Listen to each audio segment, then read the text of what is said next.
ආයිබෝන් කියලා පිළිගන්නවා අපේ SD lesson YouTube channel එකට. අදත් මේක තුලා ඉන්නේ Excel video series එකේ 5 වෙනි වීඩියෝ එකත් එක්ක. අපි අද කතා කරන්න යන්නේ function කීපයක් ගැනමයි. ඒතර අපි අද කතා කරන්න බලාපොරොත්තු වෙනවා if function එක ගැන. ඒතර if function එක කොහොමද භාවිතා කරන්නේ? function එක කිහිප වතාවක් භාවිතා කරන්නේ. ඒ කියන්නේ nested if කොහොමද? function එකේම sum if කියන එක භාවිතා කරන්නේ කොහොමද? rank කියන function එක භාවිතා කරන්නේ කොහොමද කියලා මේ වීඩියෝ එක කතා කරන්න බලාපොරොත්තු වෙනවා. වීඩියෝ එක සම්පූර්ණයෙන්ම බලන්න හොඳ අවබෝධයක් ඒ ගැන ගන්න පුළුවන් වෙයි.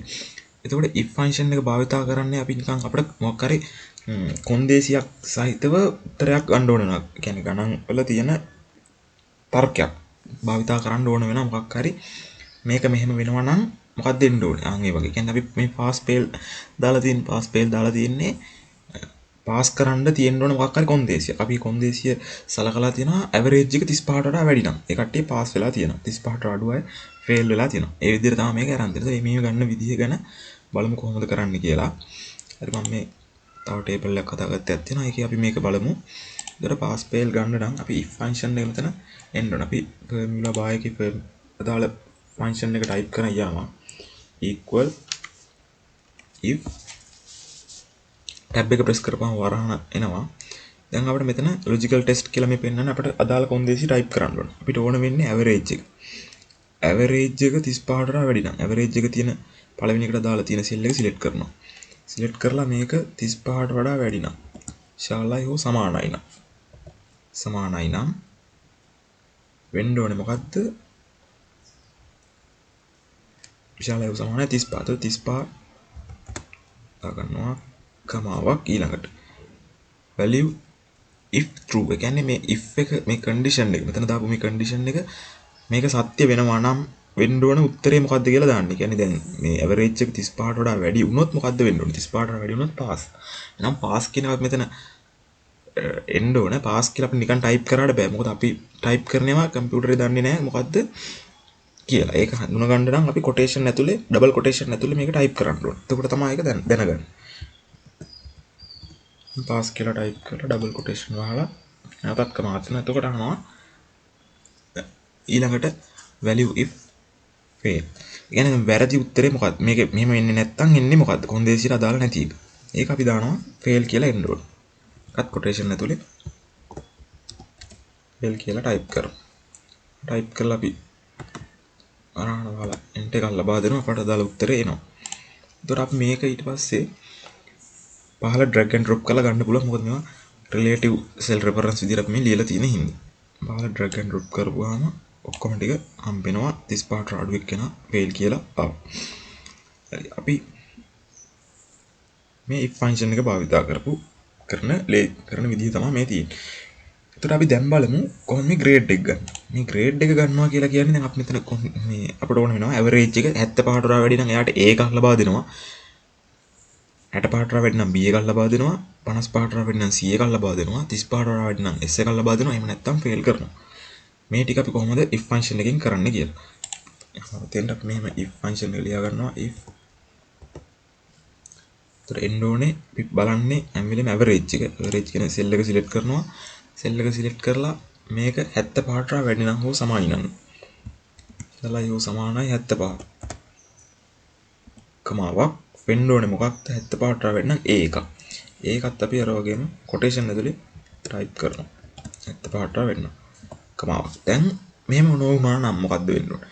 එහෙම නොවුනා නම් වෙන්න ඕන එක අපිට B කියලා කියන්න බෑ කෙලින්. තව ගොඩක් කොන්දේසි තියෙනවනේ. 65ට වැඩි බලන්න ඕනේ, 55ට වැඩි බලන්න ඕනේ, 35ට වැඩි බලන්න ඕනේ. අපි ඊළඟට කොන්දේසිය වෙන්නේ 65ට වැඩි වෙනවා නම්.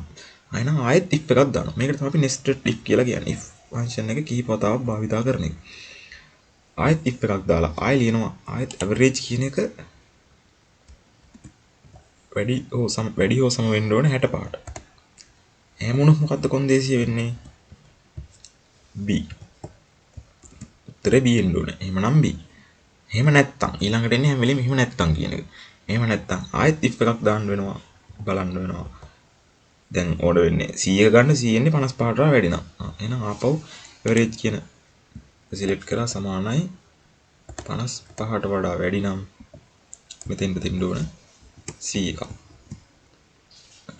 එහෙම නැතිනම් නැත්තම් ඊළඟ අවස්ථාව වෙන්න ඕනේ 35ට වැඩි නම් S එකක්.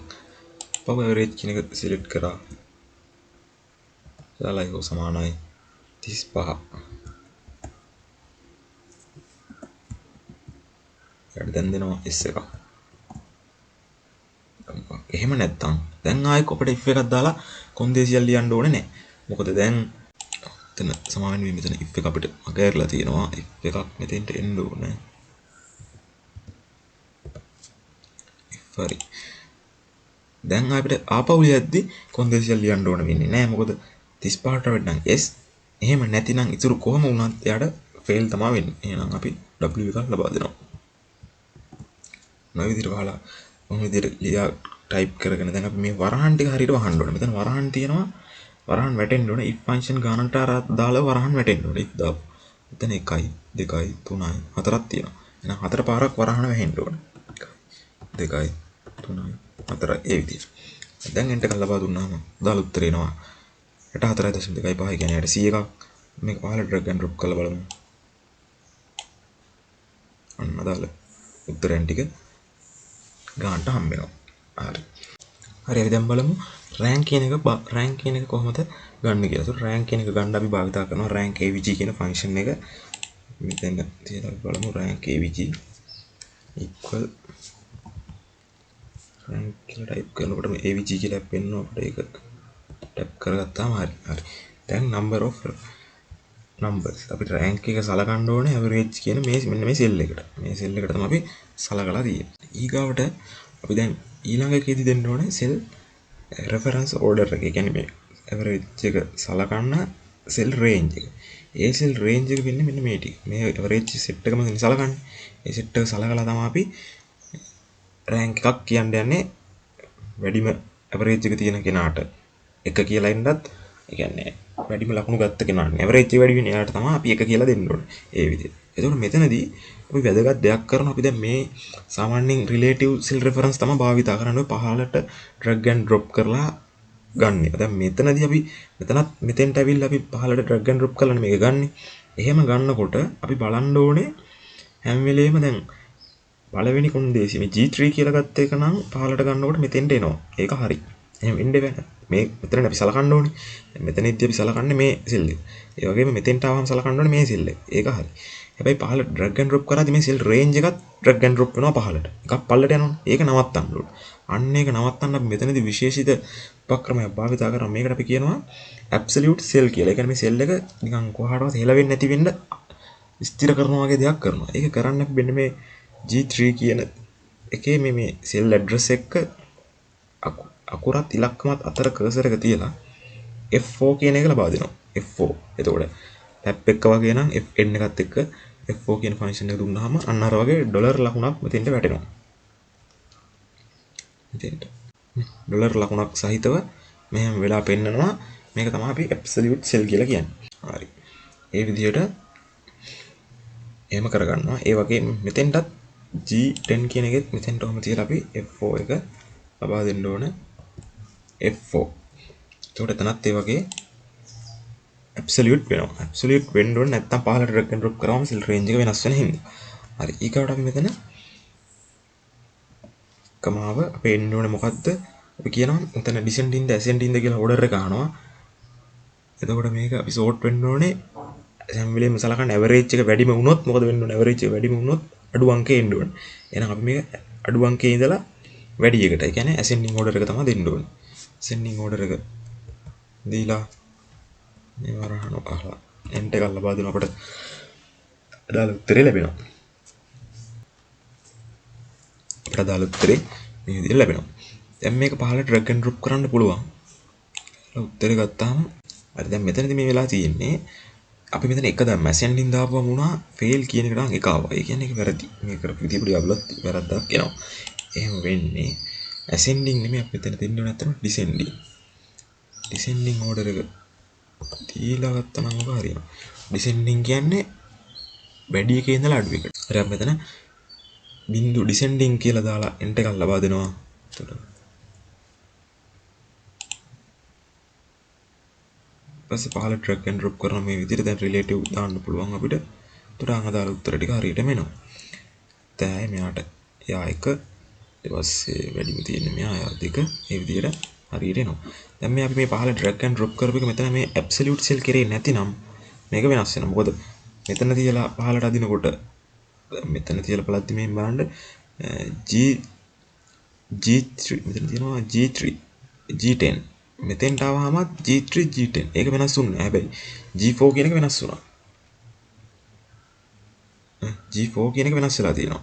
G3 කියන එක වෙනස් වෙන්නේ නැහැ. ඒක තමයි absolute cell කරන එකේ වාසිය. එහෙනම් මේකත් ඉගෙන ගන්න. මේකත් ගොඩක් ඕන වෙනවා මේ වගේ වැඩ කරගෙන යනකොට. එහෙනම් ඔන්න rank function එක භාවිතා කරන්න ඕන ඔය විදියට. මේකත් තේරෙන්නේ නැති කියලා දෙනවා. හරි. if එක සහ nested if භාවිතා කරලා තව තියෙනවා sum if කියලා function එක. ඒක භාවිතා කරන්නේ කොහොමද කියලා. ඒ කියන්නේ නිකන් මෙන්න මේ වගේ එකක්. දැන් මේ හදාගත්ත එකක් තියෙනවා අපි. මෙතන දැන් මේ පොසිෂන් ටිකක් තියෙනවා සැලරි එකක් දීලා තියෙනවා. ක්ලාක් කෙනෙක් එච්චරයි ඩිරෙක්ටර්ට මෙච්චරයි. ඒතකොට මෙතන අපිට ඕන වෙනවා ටෝටල් සැලරි එක හොයන්න ක්ලාක්ලාට හම්බ වෙනවා. ටෝටල් සැලරි එක හොයන්න ඩිරෙක්ටර් කෙනෙක්ට හම්බ වෙනවා. ඒතර මේ වගේ දේවල් භාවිතා කරන්න ෆන්ක්ෂන් එකක් කොහොමද භාවිතා කරලා ගන්න කියලා තමයි කියන්නේ. හරි. බලමු එහෙනම්. අපි මෙතන ස්ටෙන්ඩ් එන්න ඕනේ. ක්ලාක්ලාගේ සම්පූර්ණ වැඩ මේ ඔක්කොම ක්ලාක්ලා තියෙන ටික එකතු කරලා ගන්න එක තමයි sum if කියලා භාවිතා කරන්නේ. හරි අපි එහෙනම් ෆන්ක්ෂන් එක ලියාගමු ඉස්සෙල්ලාම equal sum if range එක. sum if කියන එක තෝරන්න ඕනේ මොන range එකේද. අපි දැන් sum if කියන එක sum if එකේදී අපි බලන්නේ ක්ලාක් කියන ඉන්නේ මොකක්ද මේ range එකේ. මේ ටික සිලෙක්ට් කරනවා මේ විදිහට. කමාවක් දාපුවම ක්‍රයිටේරියා එක අහනවා. ක්‍රයිටේරියා එක වෙන්නේ නැත්තම ක්ලාක් කියන එක. හොයන්න ඕනේ ක්ලාක්ලා කියන එක. මේ රේන්ජ් එක ඇතුලේ ඉන්න ක්ලාක්ලා ටික හොයන්න කියලා කියන්නේ. ඒක අපිට කැමති නම් මෙතන ක්ලාක් කියලා ටයිප් කරන්න පුළුවන්. හැබැයි අපි මේ වගේ තියෙන හරියට මේ ස්පෙලින් තියෙනවා. ස්පෙලින් වෙනස් වුණොත් අපිට උත්තරේ වර්ධිනවා. එතකොට අපි මේක ටයිප් කරලා අතින් ගන්නවට වඩා ටයිප් කරනවා නම් අනිවාර්යෙන් ඩබල් කොටේෂන් ඇතුලේ ටයිප් කරන්නත් ඕනේ. එහෙම නැතුව අපිට ලේසියෙම ගන්න පුළුවන් මේ ක්ලාක් කියලා තියෙන තැනක් තියෙන සෙල් එකක් සෙල් ඇඩ්‍රස් එක දෙන්න. මේ විදිහට. එතකොට උත්තරේ ගන්න පුළුවන්. ඒ සෙල් ඇඩ්‍රස් එක දෙනවා. sum range එක. එකතු කරන්න ඕනේ මොන range එක? එකතු කරන්න ඕනේ salary නේ මේ range. ඒ range එක අපි මේ විදිහට ලබා දෙනවා. දැන් මේ වරහන වහලා අපි enter එකක් දුන්නාම අපිට අදාළ උත්තරේ හම්බෙනවා. මේ විදිහට ගන්න පුළුවන්. අපි දැන් direct lag එක බලමු.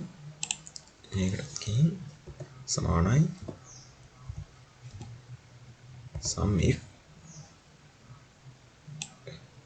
range එක මේ ටික මම මෙතන ටයිප් කරලා පෙන්නන්නම් සෙල් එක සිලෙක්ට් කරන්න නැතුව range එක අපි ටයිප් කරලා ගන්නත් පුළුවන් කියන එක. ඩබල් කොටේෂන් දාලා ඩිරෙක්ටර් කියලා අර තියෙන විදිහටම ටයිප් කරන්න ඕනේ. හරියටම ස්පෙලිං. ඩිරෙක්ටර් කියලා කොටේෂන් වහලා ආයෙ sum range එක මේ ටික මේ විදිහට දෙනවා. enter එකක් ලබා දුන්නා අපිට අදාළ උත්තරේ හම්බ වෙනවා ක්ලාස් 75000යි කියන එකත් වෙලා දින ක්ලාස් 75000 කියන හරි උත්තරය ඇවිත් තියෙනවා. හරි. ඒතර මේ විදිහට ටයිප් කරලා ගන්නත් පුළුවන්. එහෙම ගත්තත් වරදක් වෙන්නේ නැහැ. හැබැයි ස්පෙලිං එතන අපි වෙනස් කරලා තිබ්බොත් එහෙනම් අපිට උත්තරේ හම්බෙන්නේ නැහැ. මම උන්නා එකත් පොඩ්ඩක් පෙන්නන්නම් මේකේ p ස්පෙලිං එකක් වරද්දමු. c කියන එක කරලා පෙන්නන්න. අන්න වෙනස් වුණා. c කියන එක අකුරයි වුණ ගමන් මොකද එයා හැම වෙලෙම තෝරන්නේ අදාළ හරියට මේ අපි දුන්න වචනේම මෙතන තියෙන්න ඕනේ. ඒක තමයි බලන්න. ස්පෙලිං වෙනස් වුණාම වෙනස් වෙනවා. එතකොට අර මේක වෙනස් වුණා. ඒතර ওই විදිහට තමයි if සහ sum if nested if විදිහට ෆන්ක්ෂන් භාවිතා කරන්නේ. මේ ගැන ඒ ටික හොඳට තේරෙන්නේ නැති කියලා විශ්වාස කරනවා.